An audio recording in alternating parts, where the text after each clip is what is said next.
Welcome to the Hive. I'm Eric, and I'm here with my two co-hosts, my beautiful wife Nicole on the other end, and the always thoughtful Miss Kayla. Hello. Today we're sitting down with Hannibal to talk about his life, how he's living, what's shifting, and what the world feels like through his eyes right now.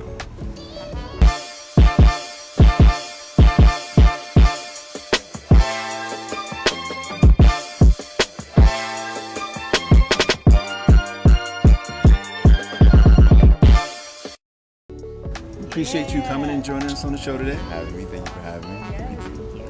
So, just in a couple of sentences, where has life taken you? And what should people know about who you are today? Dang. Coming out the gate. Coming out the gate. That's how you're gonna start? Right, I right. mean, Season 2. Nice to meet you. You know, Take him on a date. it don't have to be too I don't get long. like an age, sex, location, Social. Right. social tag. No, thank you for the introduction. I appreciate it. Thank you also for having me here as well. Yes, of course. It's been a journey here. You asked me about what has brought me here, what brings me here, and I'm here in the moment to share this moment with you all. I feel like it just so happens to be recorded. We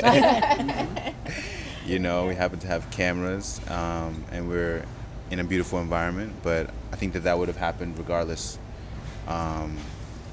So that's what brings me here today. Really, you all are why I'm here. Yeah. And I appreciate the opportunity again to speak more about my experiences, the things that have brought me here in this lifetime, in this life experience. And what was the second question? I'm just excited to tell people that you are the guy that can be found in many of our event videos. Yes. That's rapping and all of these other things that you bring to the community. That's awesome. DJing, This is that guy that you see in those videos. And his beautiful partner also has a company that she makes weaving, right? She does the weaving. Right. Yeah. So. Right, Maka Yucatecan. Yeah, that's beautiful. So, yeah, it's definitely an honor for sure to have you. So, how long have you been here? What's kind of your that start? Like what? Right. Like kind of a synopsis of. What does that look like in regards to you being out here in Merida? Wow. So thanks again for the question. My story starts in 2016 here in Merida. Maybe a little bit before that, I would say. Around 2015, my sister actually was on a spring break trip, and it just so happens that while she was here, my mother caught wind of some family that I have here. I have some Afro-Mayan family, and Merida was a place that she stopped for about 10 minutes, just enough to get piña con chaya con piña, and she realized how much she felt at peace here, and that the people around her, weren't trying to sell her anything or any ideas or any products, really. Just everyone was being human beings, and because of her experience living in so many other parts of the world and having seen modern empires fall in the USSR, she saw that maybe what we were looking for in this next chapter of our lives was not more chaos or more division, but a sense of peace of mind, peace of body, peace of spirit. And she felt that here immediately. And she came back and she said, hey, I think I found a space. We were in the process of selling our home at the time in Pittsburgh, Pennsylvania. 412, shout out to 412. Hey. And, I said, Mexico? She said, Mexico. I said, are you sure? She said, I'm sure. And I said, okay, well, if you're sure, if you like it, then I love it. So I said, what do you need me to do? I need you to help me sell the house. I need you to help me pack up all of our stuff, put it in storage units. and let's go. Let's explore. And we came here September 2016, and that's the origin of how what brought me here, the circumstances. Politically, there were some things, I'm sure we'll get into that were unfolding at that time in September 2016. And, also me being someone who's already traveled, as a young person, it was important, I think, to recognize then and even now that you can always open your eyes to new things and see new things, see the world from another perspective. And traveling, I'm African born in Namibia. That was my role, to share the world with a lot of my peers in the inner city. What is it like, to walk outside and see fruit hanging outside, That part. Yeah. just to see fruit, Yeah. What is it like to speak other languages? What are people like? Do they like what we like? I'm like, yeah, they're watching BT and MTV also. But there are some differences, and that was the thing that I've always been really humbled to share my experience, because of the fact that it's I'm always learning new things. So I hope that answered your question. It does. Yeah, that's beautiful. Beautiful. I have a question. I was wondering, I think a lot of the people that come on the Hive, they're kind of the first ones going and kind of making the adventure. You said that you've had, before you came to Mexico, travel experience. You've been to different places. Do you feel at all that your journey was different as someone who has traveled before, versus someone who's coming straight from the environment in the States to Mexico? Is there any difference you feel like you had? Yeah, absolutely. I have to be frank and honest. Living in Africa, sub-Saharan Africa, in the 90s was an incredible experience that created a certain perspective, again, of the world, but also of like what I was experiencing in the U.S. and what version of life we were living there, and what amenities and what distractions and what entertainment we've created in the U.S. and it's also given me an opportunity to see history, right, from other people's perspectives. So September 11, 2001, I was in Namibia. I was in Africa. So seeing that there, and having my cousin come out and say, they're bombing Pittsburgh. I'm like, are you sure? Like, I don't know what they would want in Pittsburgh, but let's see. And like seeing, explaining like, this is New York City. Like, these are the Twin Towers. Like, this is the World Trade Center. Like, having that perspective as a young person has helped me adapt to new situations and new environments without sometimes prejudice. It's tough because we live our experiences and we want to bring who we are and what we have with us.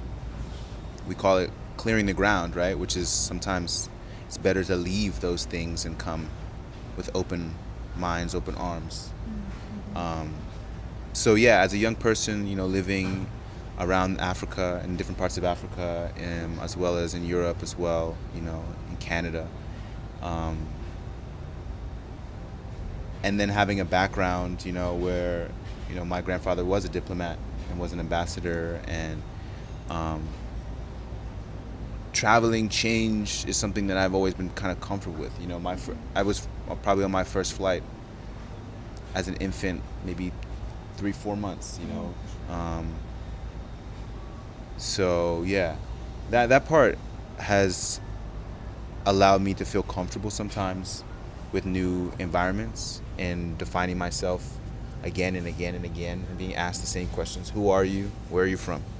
That's the same questions that they would ask me on, McPherson Boulevard, Kelly Street, you know, in third Ward, Houston, Texas, you know, in Brooklyn. So in Brooklyn, wow. So what was your dress like?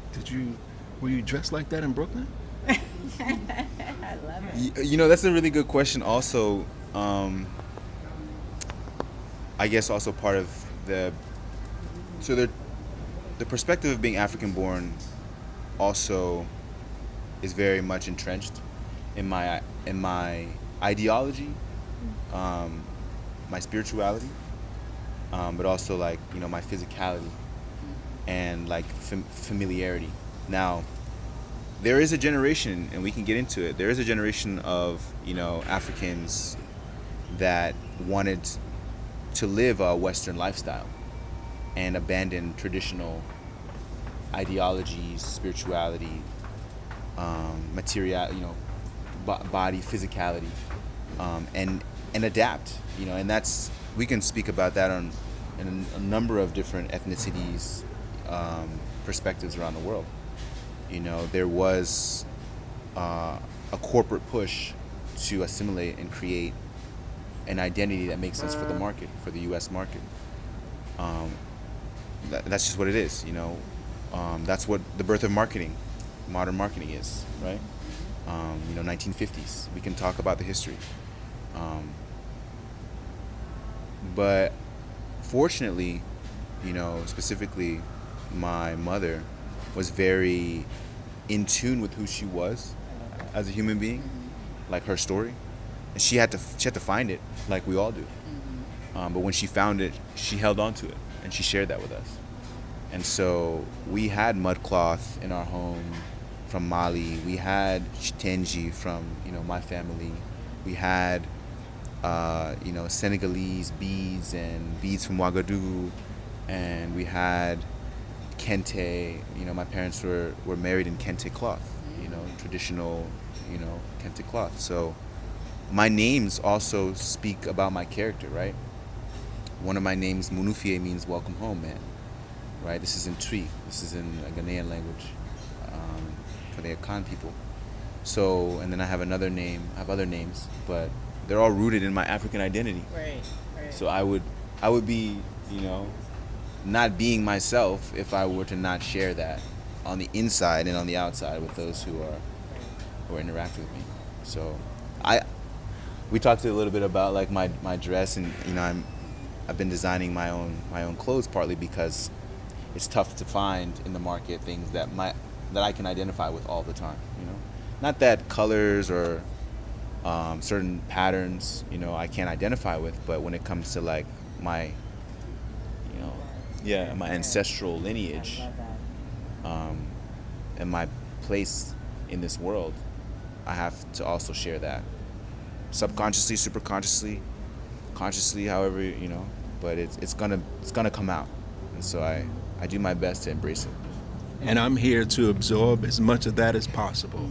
I'm, you know, somewhat jealous. No need to be jealous.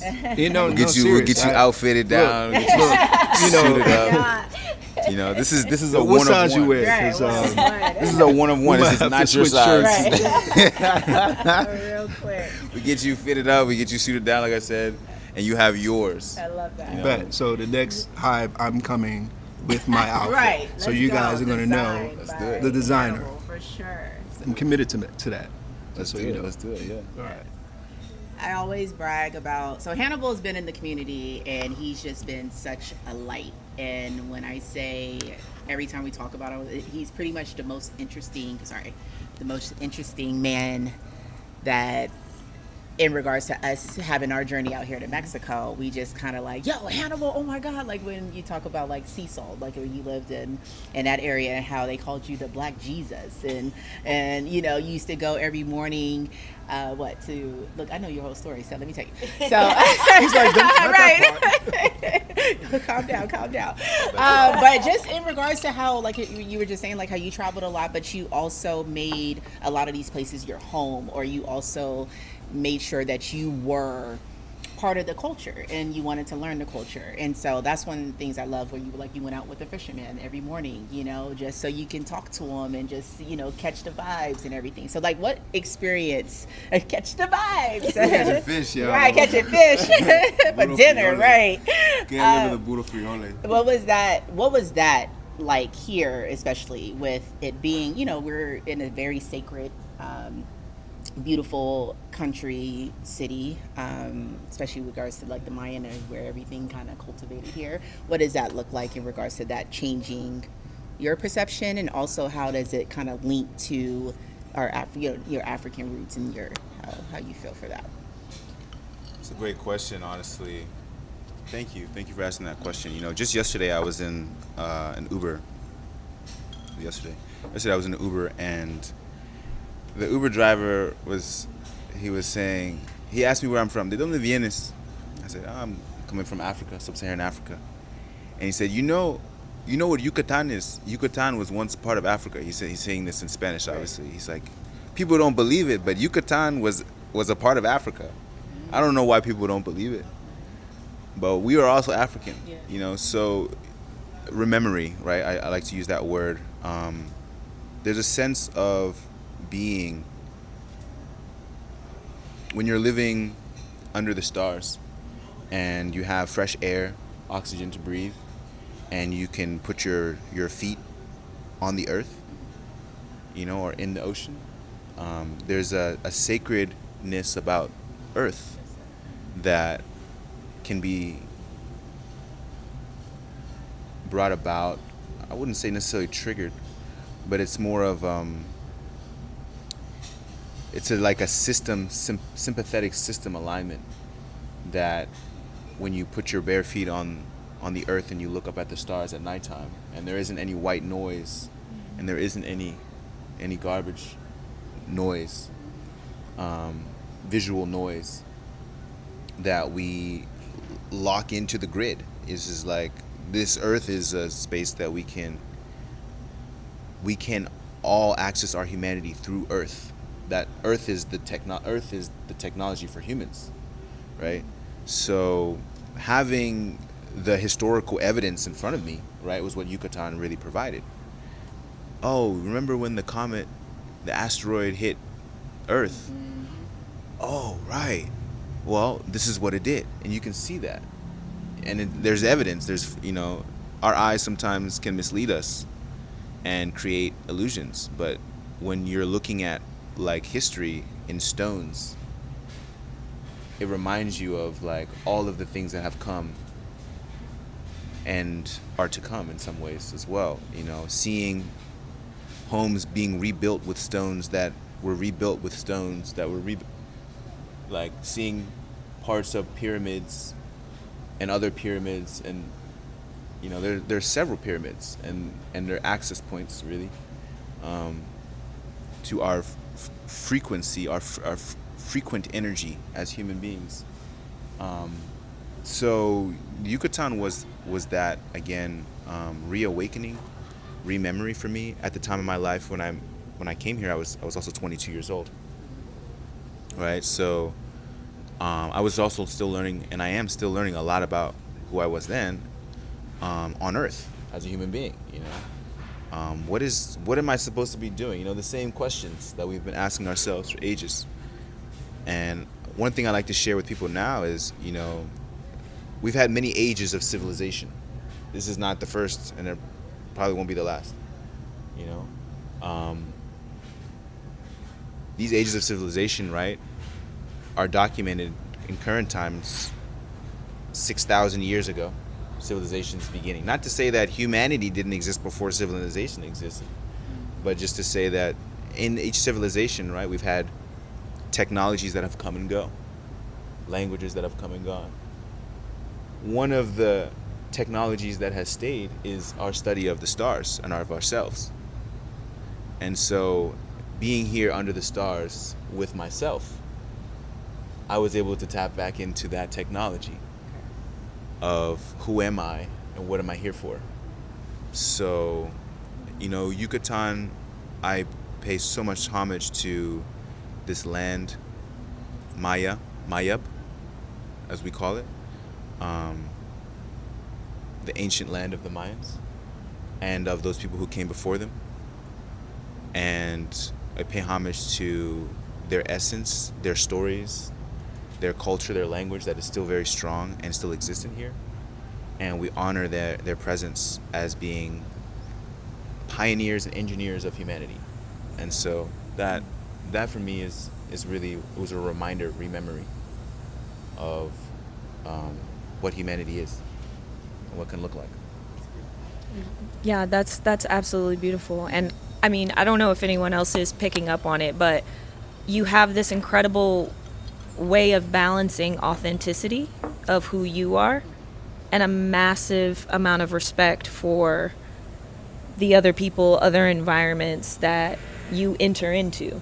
And so I want to ask you, because there's a certain audience that's watching this show, how much do you feel being understanding you, like how you said your mother was, like she was authentic to herself, how important do you think that knowing yourself and that authenticity is before you enter into a space, before you go to a new country? Like, how much consideration should people put into that piece of the relocating, coming to a new country journey? Yeah, no, this is another great question, and I'm so glad that you asked. And there was something else, that you asked Nicole about. It's about being here for the first time. And again, I mentioned it before, like people anywhere in the world, they're going to ask you, who are you and where are you from? That's it. Every time. Wherever you are. People don't really talk about so many different things wherever you are. It's kind of similar wave. Again, it depends on the maybe the age of the civilization or what people are focused on at that time. But a lot of people ask me who I am and where I'm from, and embracing my story, embracing who I am and where I'm from was one of the first major leaps. And that probably couldn't have happened the way that it did through any extra preparation. I came here not speaking the language, and I didn't go to any classes or Duolingo, or there was no external teacher, except for those people who were around me and myself being able to soak in the information that they were sharing. And I walked the streets and I asked people questions and I let them speak the same way that they asked me questions and let me speak. And that was the human connection, that was the humanity. And again, fortunately at that time specifically in the Yucatan, there weren't that many active English speakers. So I was asked to adapt. I was asked to adapt if I wanted to create real relationships, if I wanted a real authentic experience here. And they asked me with a smile. They asked me with open arms. They asked me with an open door. They asked me over siquilpac and huevos con chaya con huevo. They asked me, over chelas and over chisme. So, and that's just, I guess, part of the authenticity about the experience is the fact that every moment has been a learning moment here. And I'm always humbled by what people share with me in this process. Because again, I came as an outsider. I came with no knowledge of Spanish, Mayan, Latin culture. In general, right. Except for, some Dominican friends, Right. And yeah, and so that's Having you coming into it with humility. Yes. There's no preparation, no necessarily preparation you can do. It's just when you are here, having that humility, being open to those conversations. And I like what you said, you being able to absorb the information, because I'm not gonna lie, I think I am too backed up mentally sometimes to really let things soak in. My mind is running too much, and I don't know, that stood out to me where you said allow yourself to absorb and soak it in, Right. because coming from a space where that's what everyone does, it's rapid, running, it don't work here. Yeah. Like it's a different energy, it's a slower pace where They do it with a smile. Like, Yeah. It's literally I'm sorry. They what I do love as well out here is that they're so patient. They're so welcoming, and you know, a lot of times they're just like, you guys always want to learn. You know, even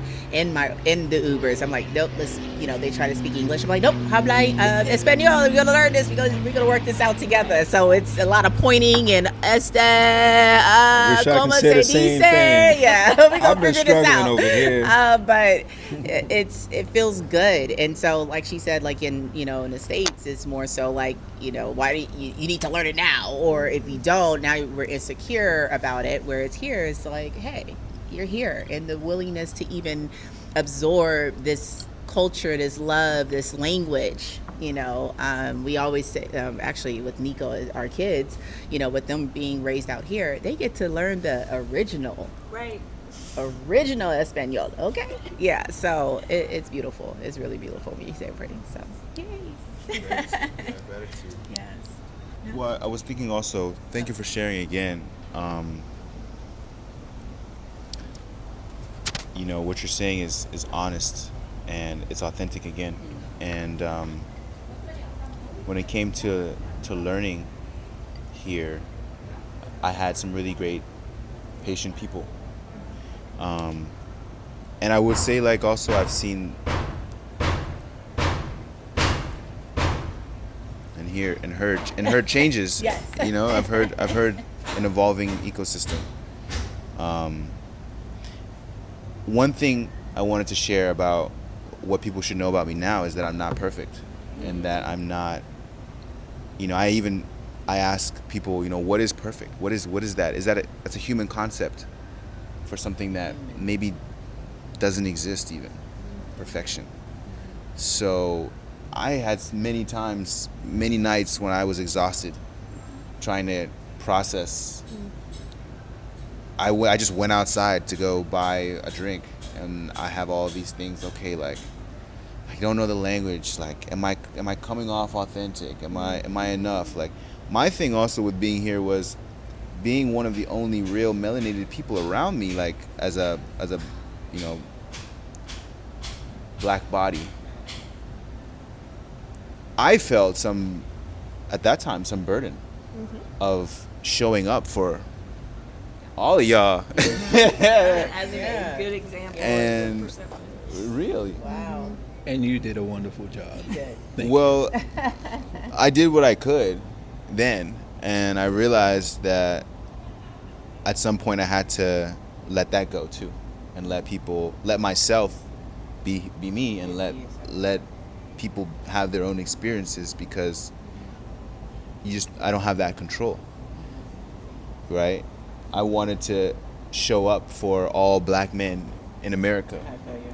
Yes. so that when black men in America, in the U.S. specifically, you know, we're in America, but when in the U.S., when they would start to come, that the people here would have a good, barometer. Oh, maybe they could be friendly.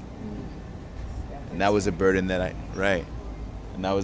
had to let go of also, as in this phase of who I am now, because it's not mine. It's not my torch. Yeah. you to passed carry. it. Maybe I passed it. Yeah. So that's something that I also wanted to share about the perfection, and about showing up and being present, being the most important. Yeah. So I just love the metaphor in regards to the torch. There's a bunch of them that you lit up in regards to just being able for our community, especially those that are still in the States, to navigate and kind of see, hey, maybe I can. Maybe, in regards to just doing those small little steps to just kind of get out and Experience the life under the stars. Touch grass. Touch the sand. Touch it all. You know. Touch grass. Yeah, touch grass, dude. Yes. In regards to like the experience side, I know you do a lot of times. You know, if someone comes out here or if people are interested in kind of learning the. Oh, sorry, I keep forgetting. I'm sorry. You're all holding it. Sorry. No, I'm kinda holding Sorry, it guess. so I that know. hopefully Is it it catches good? your Is it good? audio. You can hear. You can hear it. Okay. Can I put it on the table or no? Yeah. Okay. I love Just how leave it there I on love the it. table. Okay, perfect. So I know a lot of times you do a lot of like not necessarily. I don't even want to say it tours because you're not a like. It's just that just sounds so. What would we call that in regards to? Okay, Experiences. it's an experience. We had an experience with you where well, actually my husband did, where you took him to the market and like when I tell you the here he's Go ahead. Go ahead. It was crazy. It and was you know as you saw in other episodes we talk about how cheap the fruit is, the food and everything like that, and how it it grows from earth. It's not manipulated. It's literally from earth to table. He talks about it to this day of how expressive and how amazing it was just for those moments of like going to having that rapport, even just having the rapport because I feel like you knew a couple of the vendors out there too, just having that rapport with the local people and just them just being excited, you ordering food, you're like look around and all the people are just looking at you guys and just like wow they're here like yeah, that was a very interesting day. Yeah. I learned a lot.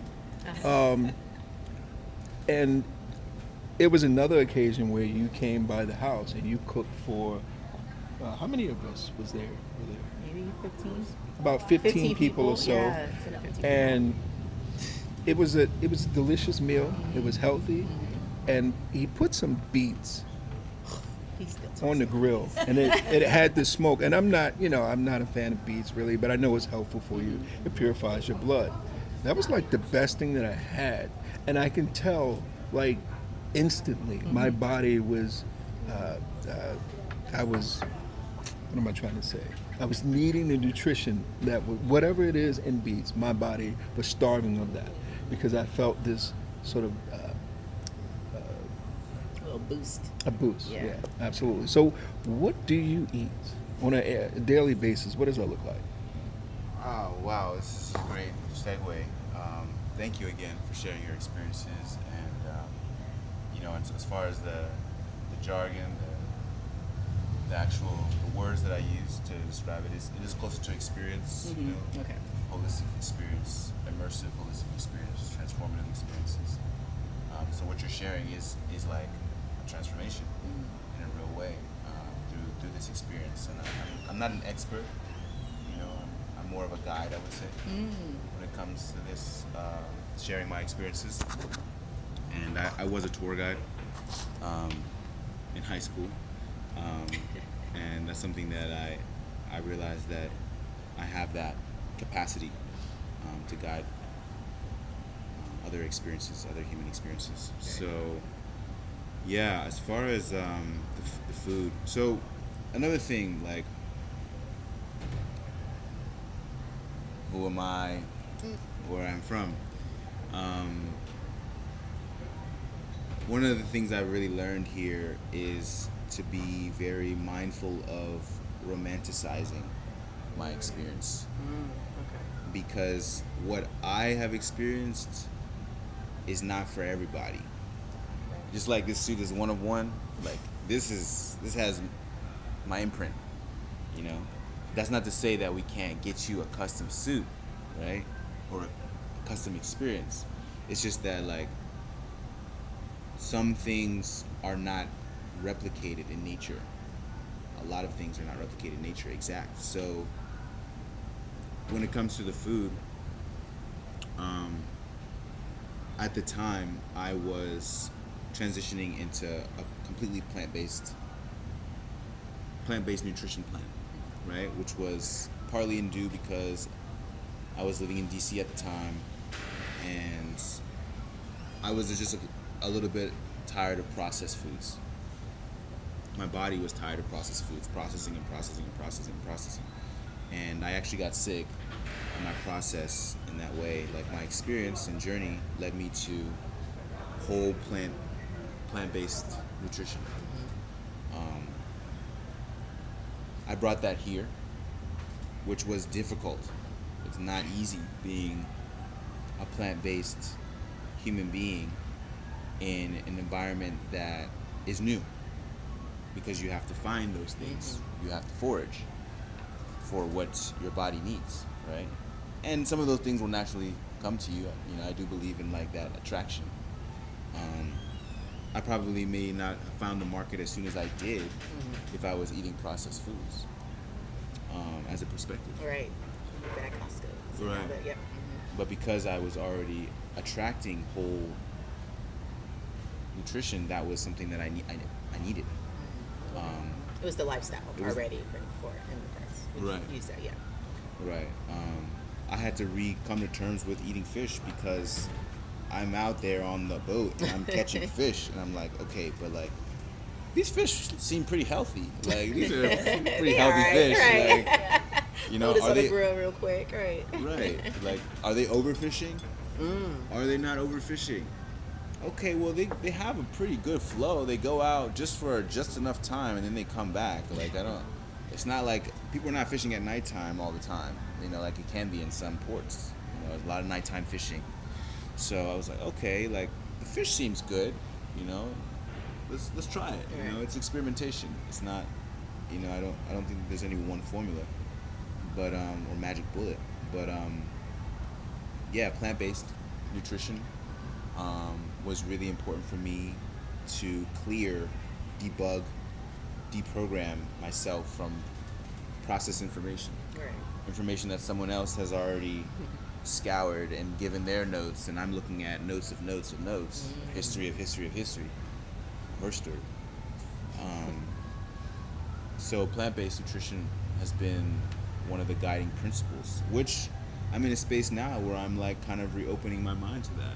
What does it mean now to be plant-based, and what, not all plants are the same and not all markets are the same. So again, like there are still genetically modified fruits and vegetables here. Absolutely. That's just part of the nature of the market. So sometimes you have to ask, you know, whose seeds are these? You know, where did you get these seeds from? Seeds. Wow. You had a level I've never even considered. Wow. Right, thought of. Kayla, you're vegan? Or you're No, vegetarian. Vegetarian. Okay. Yeah. Okay. Yeah. How's that transition from the States to here? Has it been pretty? You know, I have a cheat code, so I have my husband because He's the culinary, he's a right. cook, Uh-huh. and I think regardless of where we are, it's all about utilizing what's at hand Right. in the best way. So there's some things that we eat here that we didn't even consider in the States, but that's the prevalent thing. Right. So it hasn't been more difficult, it hasn't been easier, it's just been probably being okay with the different options that we have here, but still being able to maintain our vegetarian lifestyle. I like that. Yeah. That's cool. Yeah. And then we, I know you brought up the beets, but the experience of, right, you brought up the beets, I know. Okay. I did want to, like, you know, just kind of highlight the experience in him just cooking. It, like, so we said, like, he came and cooked, but it was a whole, like, setup. He had banana leaves to make the fish. He had brought his own wood for the grill so it could have that. I mean, it was an experience. So while y'all watch this, and when you guys all want to come out to Merida, and you will be probably very, very busy at one point, it's Asking just, whose seeds are these? yeah, like, oh, facts. That was a mic drop right there, first of all, yes. But yeah, so that whole experience from that side was just, I feel like we even have our chef kind of on that more, go to the market, we don't go to no super shadari, sorry, I don't want to be, we don't go to, take that out. We don't shop at Walmart or Costco. Yeah, we do not shop at any. Not for food.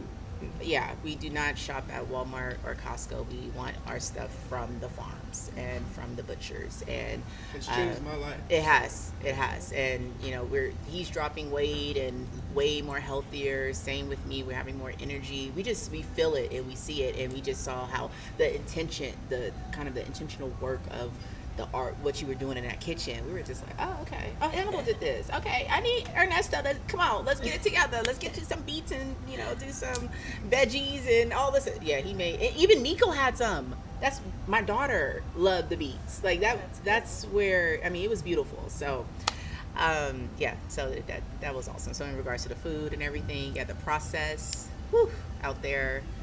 We saw a couple of TikToks where the meat ain't meating no more. Like the chicken the turkey during Thanksgiving. They said it 3D printing meat now.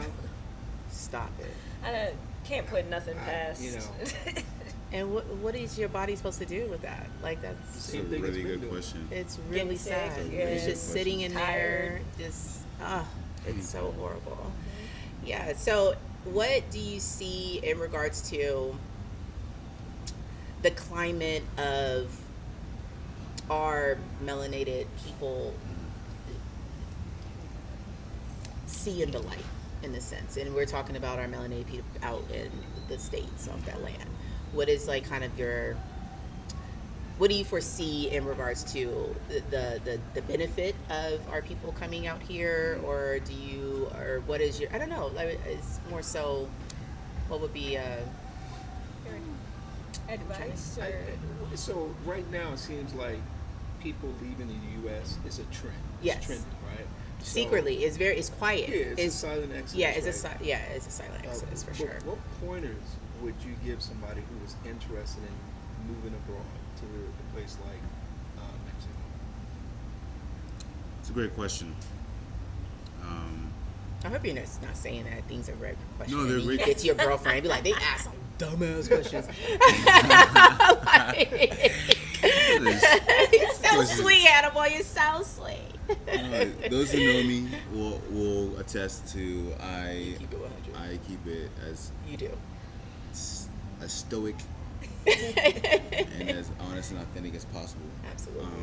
And I have been told that I'm a good listener, so maybe it's more of my way to also address the fact that you're bringing this to me, this question to me, and before even answering, it's a kind of acknowledging that, okay, this is a great question. This is a question that maybe someone else wants to know. Yes. I have questions myself. Yes. So thank you again for your question. And the first thing that came to mind was one of the people that I work with here, who is in change management, and one of the things that she shares with her clients is pack your patience. And I really think that's simple. It's 3 letters, it's 3 words, PYP, pack your patience. Like, coming here is not, again, like, I don't want to romanticize my experience. It is what it is, I have my fair share of experiences here that somebody would be like, ooh, I don't know. You did what? How many times did you move? Right. Where did you live? I've lived in pretty much every neighborhood in Central. In houses that look like this and houses that don't look like this. I have had just really a plethora of experiences here, and they've all done everything to redefine my perspective of who I am and where I am. So pack your patience, be compassionate and courageous.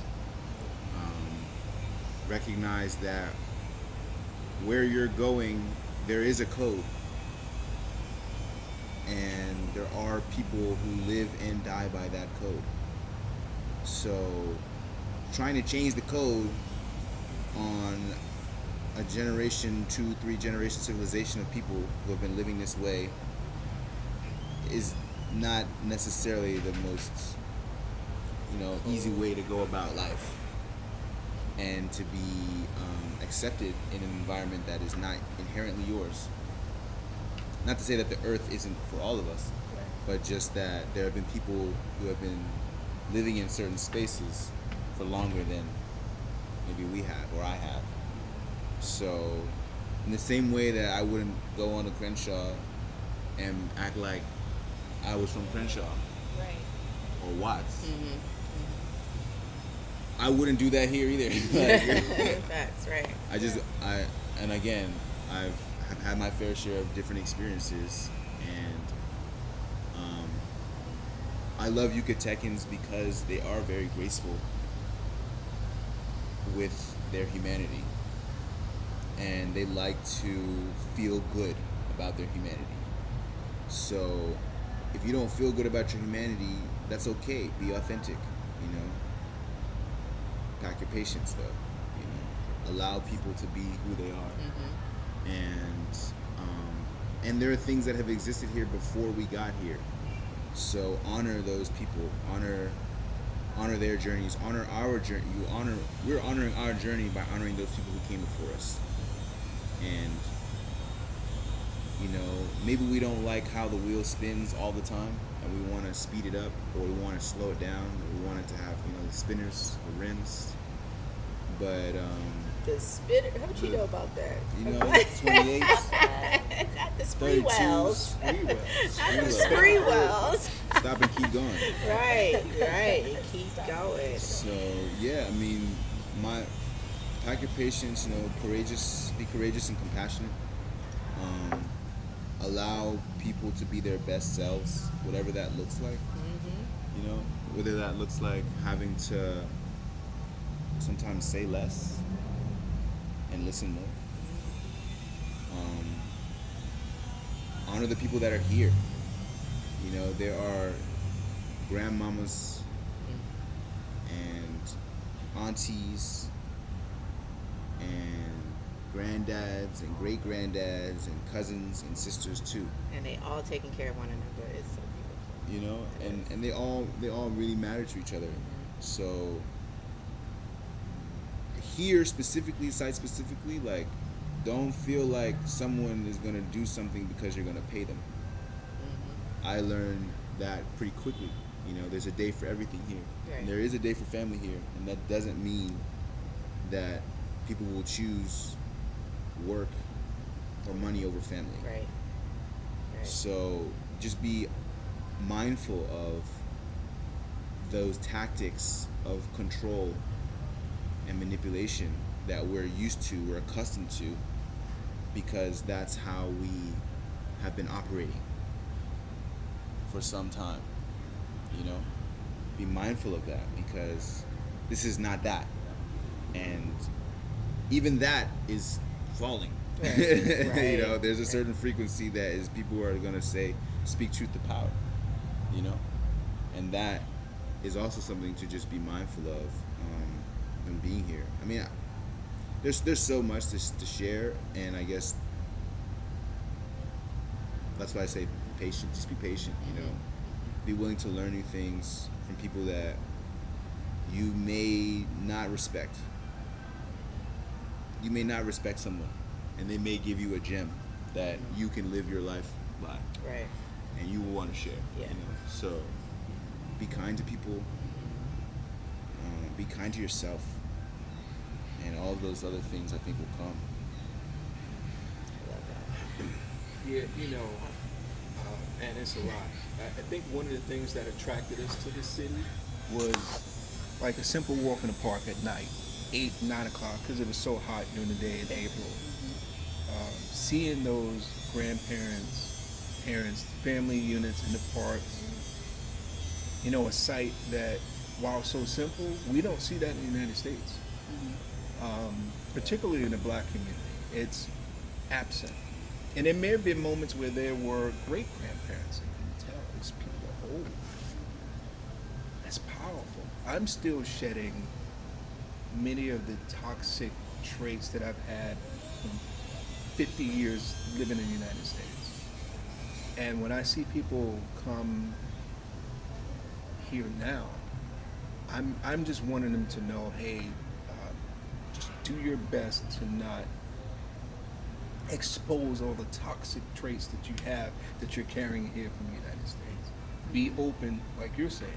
Be open to seeing how people move and try to adopt some of those habits. So, yeah, it's beautiful, man. I thank you for showing me how to take care of my body from a diet perspective. It helps. Nutrition, Yes. nutrition, alimentation. I thank you for my next outfit. You know, I'm gonna be a new person here shortly, and I'm gonna be interviewed, and I'm gonna reference this guy a lot. Yes, Already know. absolutely. Okay, like last question. I did have, there was a couple that came that were visiting from South Carolina. Shout out to Ron and Abrielle. They were in their, like 20s, and just with our age group, we kind of have that disconnect in regards to that age group. But to hear their stories about them just being here for a short time, for 3 months, and they felt what we feel a lot of the times.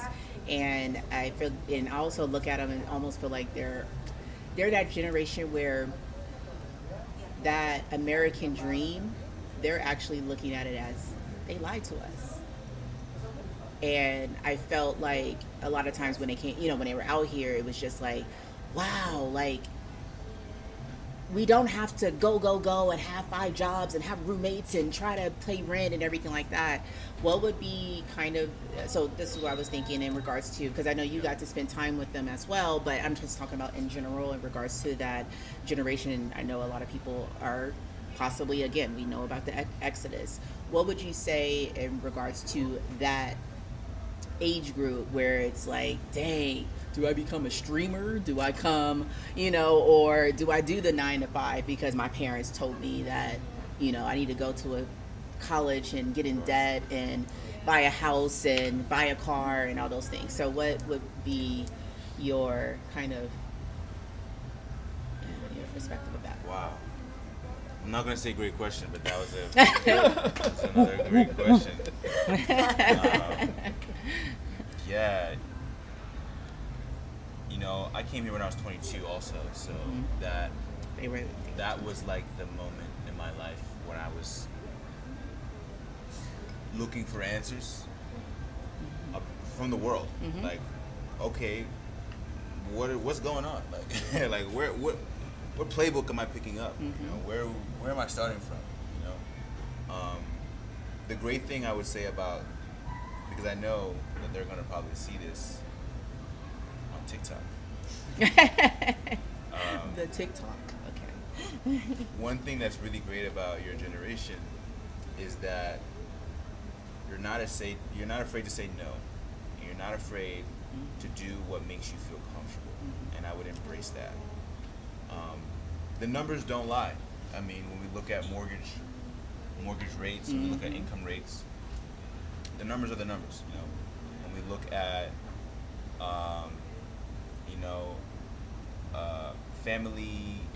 family size rates declining in every country, basically. Everywhere. That's not sub-Saharan Africa. People are having less and less children. This next generation will look maybe it won't be 74 or 75 million people like the Gen X, like the boomers, like the millennials. Maybe there will be a generation back to 30 million, 35 million, right? These are just the numbers, right? If out of every 10 families, only 7 is having 1 child, then that's 2 turning to 1, not 2 turning to 5 or 6. So, be courageous again, be compassionate, recognize that perfection, again, is like something that humans created to describe our surroundings, and that it's not an end-all be-all. I would recommend that read books, read what people have said before, for you. Listen to old records. Recognize the spectrum of human emotion on all levels, and do your best not to choose just happiness over sadness, or this over that, right? Embrace all of who you are, because all of who you are really matters, and that is something that maybe some of our other generations didn't necessarily embrace. All of ourselves, for an identity, for a corporate identity, for an identity of a father, or this or that, whatever labels that people try to put on you, question them within yourself. You don't always have to, there's power also in listening to yourself and silence. So don't be afraid of having alone time. I know a lot of you have a lot of alone time anyways, but don't be afraid of meditation and quiet time. But do your research, and don't let anybody just always question who's doing the research for you. Look up facts. Right. Why does this fact exist? Who does this fact benefit?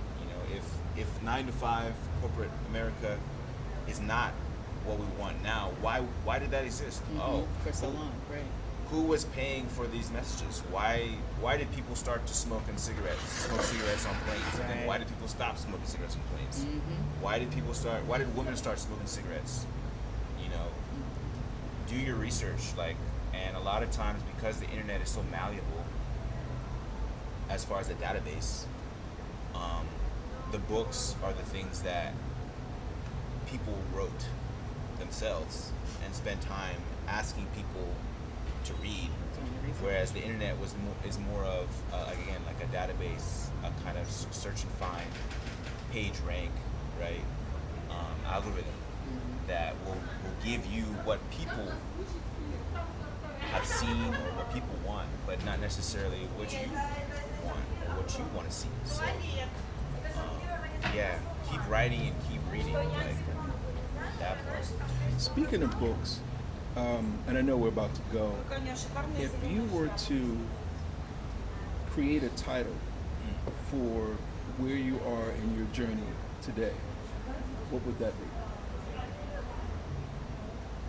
Such a great question. So, okay. I like that. That's a good one, babe. I was meditating on this today, actually. Word.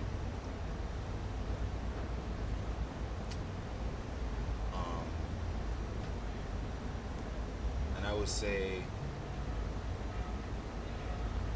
I'm an artist first, right? So I would say untitled. We're not titling this, but it is a story with many chapters, and no chapter is the same. So I would call it probably Untitled. The story of many chapters and many stories. Love it. Yeah. I don't know, maybe that was too abstract. Nah, that was lit. No, you guys That can't. was You lit. guys, Hey, right. He gonna call us. He be like, "Now Hey, put that." Look. I'm trying to catch up. Nah. That's above my pay grade. That's so. lit. That's amazing. Untitled. Probably Untitled is awesome. Or I would say, well, we're here now. Rey de Sisal. La historia de un watch con su shish en Yucatan. Beautiful. Yes. Well, thank you so much, Hannibal, for being our guest today. I also want to shout out our location today is at Taya. It's a beautiful restaurant here in Central that we are obsessed with. It's one of the best Yucatan. Have you ever eaten here before? This one, no. The one at the Paseo? The Hacienda. Yeah. Oh, you went to the Yes. Hacienda. Okay, I hear And really good things about that one. I have had a meal in the one. Paseo Sisal. You liked it? Yes. Okay. What'd you say? I said, did you like it? Oh yeah, I mean, I'm super remember Plant-based, so Oh, I don't yeah. eat any of the chicken, turkey, Right. cochinita. Right. You Yeah. know, so like my meal may look simple, basic, but like as long as the ingredients are fresh, You're it's- there. Yeah. No, I'm we there just with it. had it. Actually, we had an event at the social table. It was, 20 people there? And I mean, they just couldn't stop raving about it. So, so yeah, shout out to Taya for definitely allowing us to film here today. And thank you again. I appreciate you so much. And thank you so much, Kayla, for pulling up. Yes. It was great. Yes. All right. Well, thank you guys for tuning into the Hive Season 2. Let's go. See you guys. Nos vemos. Yay. Perfect. That was great. Yay. Thank you. All the insights. I love it. I think. Omar got baby? Yes. Okay. I know you were over there panicking. I was like,